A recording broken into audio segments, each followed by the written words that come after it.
Fitbit wristband for dad, and go-kart racing for the kids. Millions of people are doing it. Why aren't you? Save more while you gift more. Act now. Groupon.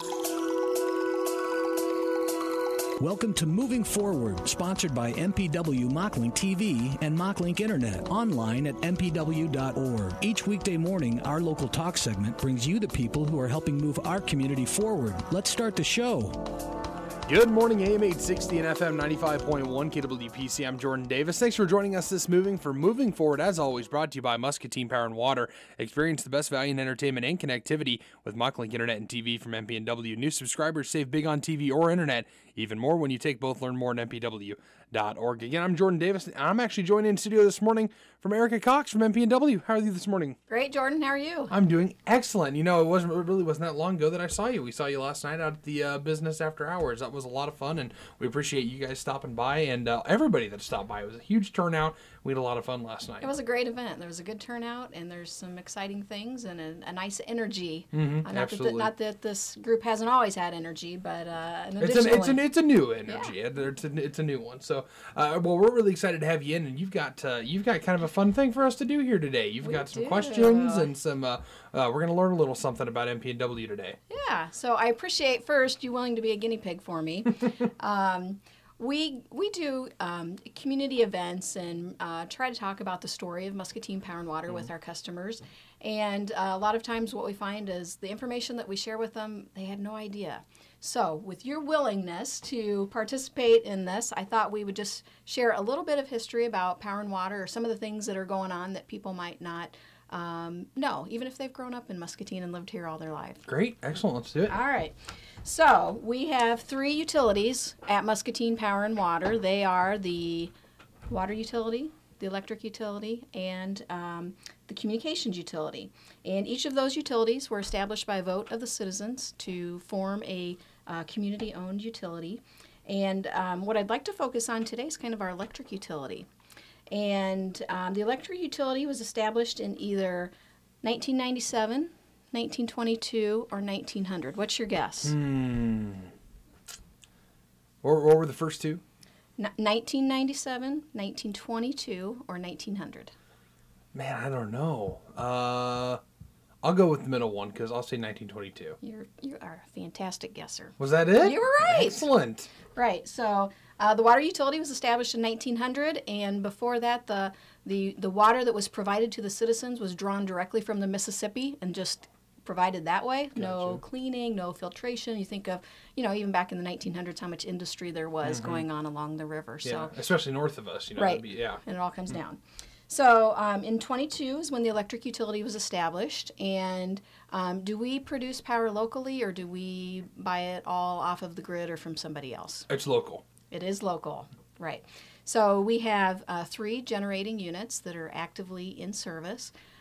We have a naming convention for our generating units. So we have Unit 7, which went online in the 50s, Unit 8, which went online in the 60s, and then Unit 9, which is our newest unit, and it's the big blue unit that you might see down on Stewart Road, the crossroads of Stewart Road and Dick Drake Way.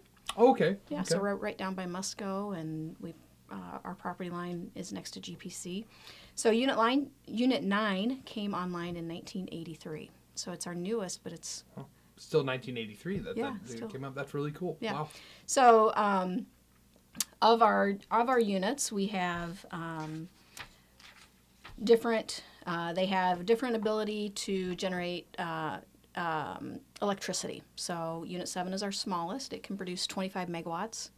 And Unit 8 is next with 75 megawatts, and then Unit 9 is our largest unit, and it can produce up to 173 megawatts of energy. Explain that to me. What does that mean? So if you take it back to like what we use at our home, like our monthly bill we might use 1,000 kilowatts a month. Okay. So you take a kilowatt times 1,000, and then you get a megawatt. Mm-hmm. So that's the capacity. And with the amount of industry that we have in Muscatine, for a municipal utility. We are the largest in terms of generating capacity to meet all of that local production need that we have in Muscatine. Yeah, I imagine it takes a lot to operate. Like, you think about all the big plants that we have not far, like just out inside city limits, and some just a little bit out there. Huge, and I'm sure they use a lot of energy to keep rolling all day. They do.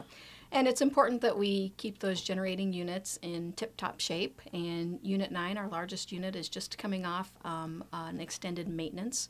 And we take our units down periodically for maintenance so that we can get in and replace parts that might be wearing. We do a lot of predictive maintenance at our generating units.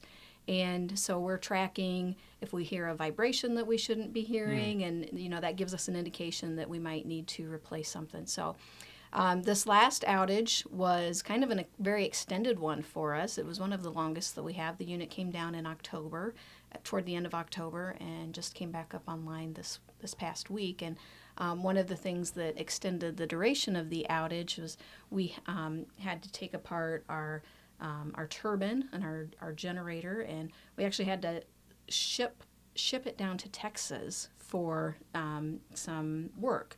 And our generator, the rotors, one weighs 34 tons. How many pounds are in a ton? 2,000, right? 2,000, so we've got 68,000 pounds for that one piece of equipment. Wow. And then the generator rotor actually weighs 45 tons.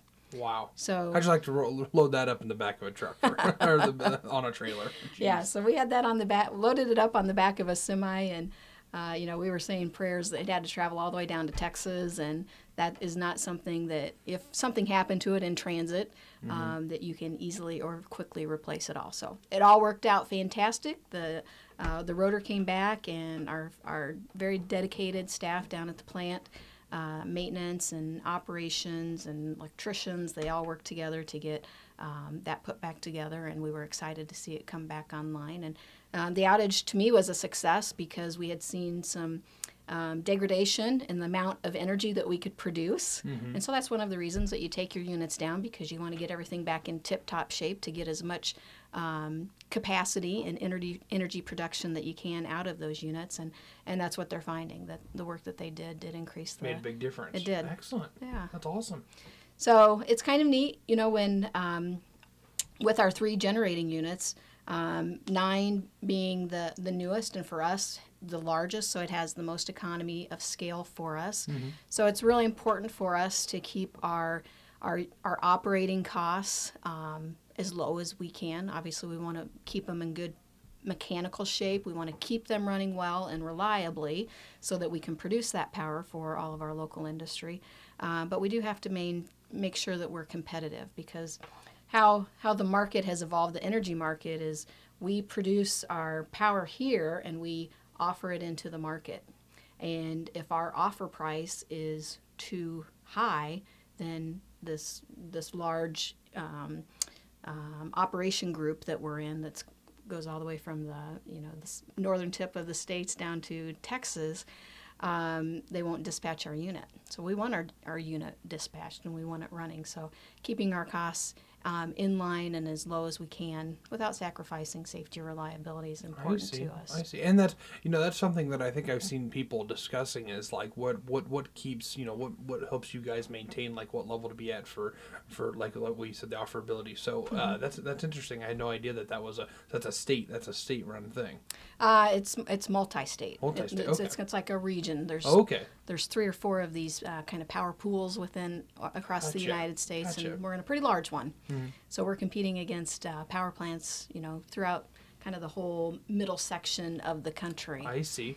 So, local generation, I think, is beneficial to Muscatine. It's a huge hedge for us. If we only had to buy our power from the market, sometimes that power cost is very expensive based on, you're talking about all these states that are, need this power.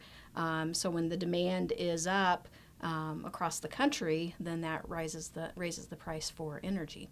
So on the flip side of that, when the rates are high in the market, that's really good for us, because we have the ability to actually produce more power than is needed for our local customers because we have excess capacity. So when those market rates are high, we want to get as much of our generation as we can into the market. So then that margin that we make on those sales, we use that to offset our operating costs, keep our rates lower for our customer, it's really been, I think, a huge benefit to Muscatine. Yeah, absolutely. Local companies know that they've got the energy resource right here in town. We're going to deliver the power to them, and then because we do have that extra capacity when we can sell it in the market and make more money on it, that helps us be able to keep our costs down. Gotcha. Interesting. Yeah. That's very interesting how that all works out. So it's not because you don't really a lot of folks I'm sure don't really understand everything that goes behind the energy production that happens here in Muscatine, because it's not it's not as simple as, well, they go and they turn on a big generator and it just produces energy for us. That's it. That's the simplicity of it. No, it's not quite all that goes into all of that. Yeah. So that's really interesting. And I think with all of our utilities, what we want is for people, not to really have to think about us. We want, when you turn your light switch on, we want the power to come on. And when you turn your faucet on, the water to run. And when you want to get on the internet, we want you to be able to do that. So, the ideal situation is you don't really have to think about us. We're just kind of there behind the scenes. We're doing what we do, and you don't notice it because everything's working. That's excellent. That's a pretty good way to look at it. Well, that's really exciting. So anything else really that's going on with all this new or all that change that just happened? So as far as generation, that's about it. And, just to kind of take a step back, at the plant, we do employ about 90 employees down at the power plant. Okay. So the power plant's a good economic driver for the utility. They have about a $40 million annual budget. So a lot of those services come from other companies in town that supplement some of our workforce or provide supplies for us. So having local generation, I think, is a really good thing. And kind of related to electric utility, besides our power plants down on the south end, we also have a wind farm. We call it South Fork, which if anybody was a fan of Dallas, that might ring a bell. But South Fork is a wind farm, and it can produce up to 13 megawatts. So you think our local generation is about, altogether 250-ish megawatts. We've got 13 megawatts through the wind farm. And so that produces about 5 to 6% of our local system needs. And a program that we recently launched is tied to our wind farm and renewable energy. It's a program called We Offset. And what it is when our wind farm generates power, it creates these renewable energy certificates. And that is a way to validate that green energy was produced.